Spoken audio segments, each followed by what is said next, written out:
everyone. Welcome to Shell Point today for Wednesday, July 15th. I'm Mary Kay Grimaldi. And I'm Rich Nation. On today's show, we will head out behind the Resident Activity Center on the island to learn all about pickleball. And Anna Smith from FineMark Bank will talk to us about financial documents, which ones we should keep and which ones to discard. But first, we want to remind you of the 2015 Resident Viewing Survey. We're asking residents to take a few moments to give us their opinion about Shell Point TV, which consists of channels 11, 12, and 13. This survey will help inform us how we're doing and what areas to focus on in the future, as well as what we might do to improve our programming for you, the residents. You can pick up one of these surveys at either service desk, or you can fill out the survey online at shellpoint.net/SPTV survey.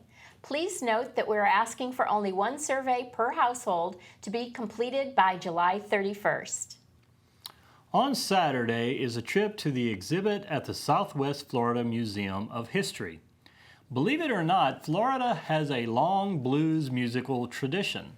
Many notable blues artists had their roots in Florida, and they are featured in this engaging exhibit that explores topics including early blues, Florida women and the blues, blues clubs and juke joints, Depression blues, and contemporary blues. That's a lot of blues. So join us for this trip at the museum this coming Saturday for $7 with lunch on your own at the popular Oasis restaurant.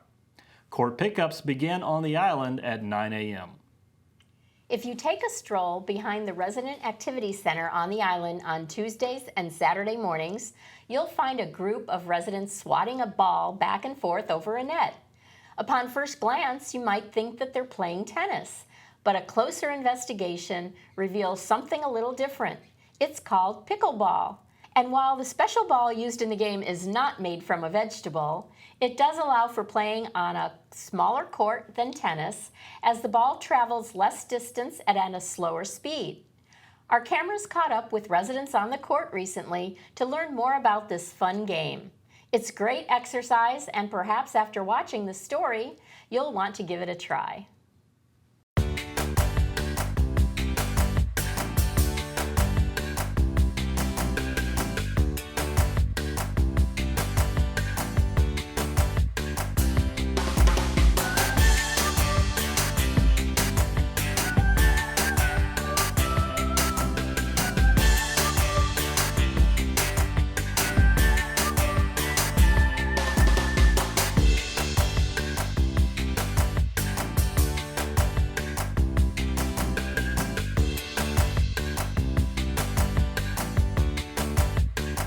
We're at the Pickleball Court, which is just north of the Resident Activity Center. It's a little after 8 on Tuesday morning. We play Tuesdays and Saturday mornings at 8. Once we get going in the season, we'll probably pick up another day or two. Pickleball is a game, uses a pickleball for a ball. Pickleball came from a gentleman whose dog was Pickles. He used to throw him a wiffle ball, which is what this is, and use a composite paddle. Some of them are made out of wood. Game is very similar to tennis, similar to table tennis, similar to racquetball. The court's about a third the size of a tennis court. Usually play doubles here, singles once in a great while. The scoring is probably the most difficult part to learn. Right. As everybody will vouch for. This is Phyllis. She's been playing a couple of years along with me. Don, who's been playing about a year, I think. Mm-hmm. Janet, who's a tennis player, which really helps. She's been playing about a year too. And Marcia's been playing a month, perhaps, yeah. Marcia's the newest player in the group. The scoring is you give your score first, the opposing team score second, and which server you are. Every time you rotate the serve, the one in the right-hand court becomes server number 1. We would like to have more people. In the summer it drops off because some of the couples go north. Sometimes we have as many as 12 people. Saturday is our best day. Yeah. Saturday just seems to bring out a lot of people. And when our winter is here, we have several people that come from the guest house. and come down and play with us. Yeah. So yeah, we'd like to have some more players out, especially at this time of year when play is down a bit. So if people are thinking about it, used to play tennis, but maybe they don't want to run as far, they should come out and give it a try. We got plenty of paddles. We got 5 coaches here this morning. So yeah, we should have some more folks come out.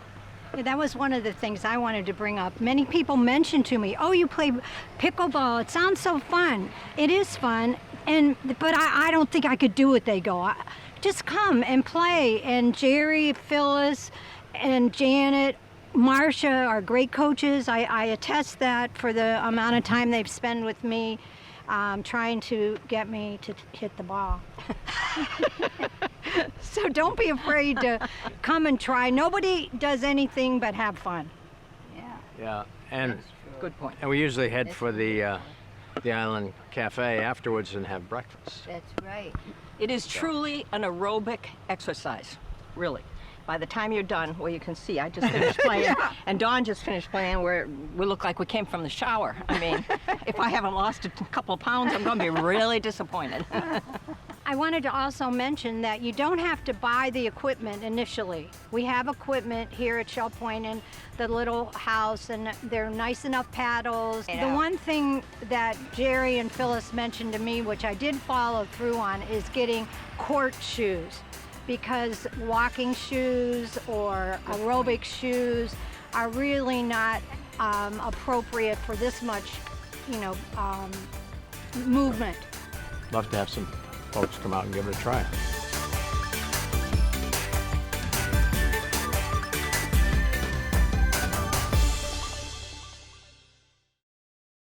And now, Anna Smith from FineMark Bank is coming to talk to us about financial documents, which ones you should keep and which ones to discard.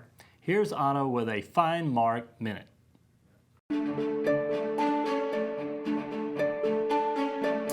Hello, I'm Anna Smith, Managing Executive at FineMark National Bank and Trust on the island.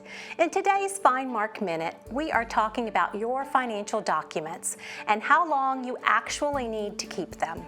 There are certain financial documents you need to keep for an extended period of time, but others are not essential. One key to organizing your financial records is to ask yourself, why do I need to keep this? Documents that you should retain are likely to be those that are related to tax returns, legal contracts, insurance claims, and proof of identity. On the other hand, documents you can easily duplicate elsewhere are good candidates for the shredder. For example, if you can bank online and can view or print copies of your monthly statements and cleared checks, you may not need paper copies of the same information. So a good rule of thumb is to keep financial records only as long as necessary. Records to keep for 1 year or less include your bank or credit union statements, credit card statements, utility bills, and annual insurance policies. Records to keep for more than a year include tax returns and supporting documentation, receipts for home improvements, property appraisals, annual retirement and investment statements, and receipts for major purchases. And records to keep indefinitely include birth, death, and marriage certificates, adoption papers, citizenship papers, military discharge papers, and your Social Security card, of course. This list is not all-inclusive, and these are just broad guidelines. You may have a good reason for keeping some records for shorter or longer periods of time. If you have questions, please feel free to stop by our office on the island or call us at 239-461-5999. With today's FineMark Minute, I'm Anna Smith.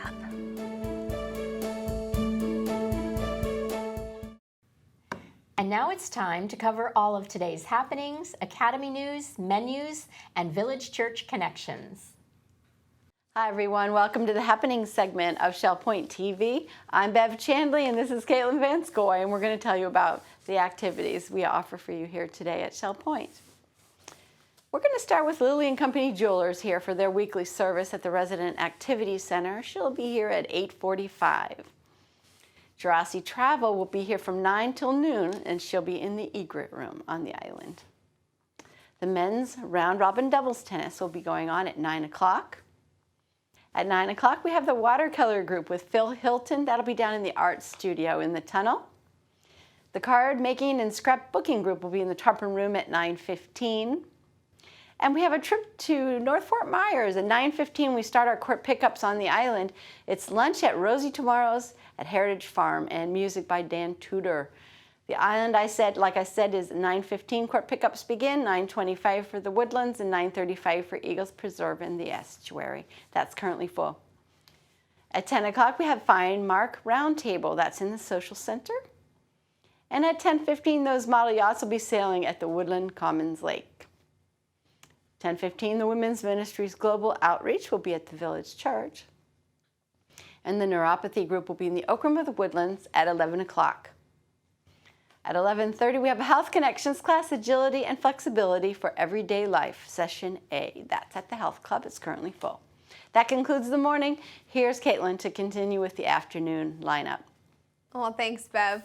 Our first afternoon activity is 12:45 Health Connections class, Advanced Senior Strength, Session 4. That'll be in the Health Club, and that one's currently full. We have chess at 1 o'clock in the Library Lounge. And at 1:15, we have Coffee with the Pastors. That'll be in the Hospitality Room of the Village Church. At 1:45, we have a Health Connections class, Balance and Mobility Training Level 1, Session B in the Health Club, and that's currently full. We have Bible study in the Community Room of King's Crown at 3 o'clock. And also at 3 o'clock, a Health Connections class, Pilates Stretch. That'll be in the Health Club. 3 o'clock, we have Memory Care Group meeting in the Conference Room of Behavioral Health, and you do need to sign up for that. And 4:30 is a time for indoor bocce at the Health Club.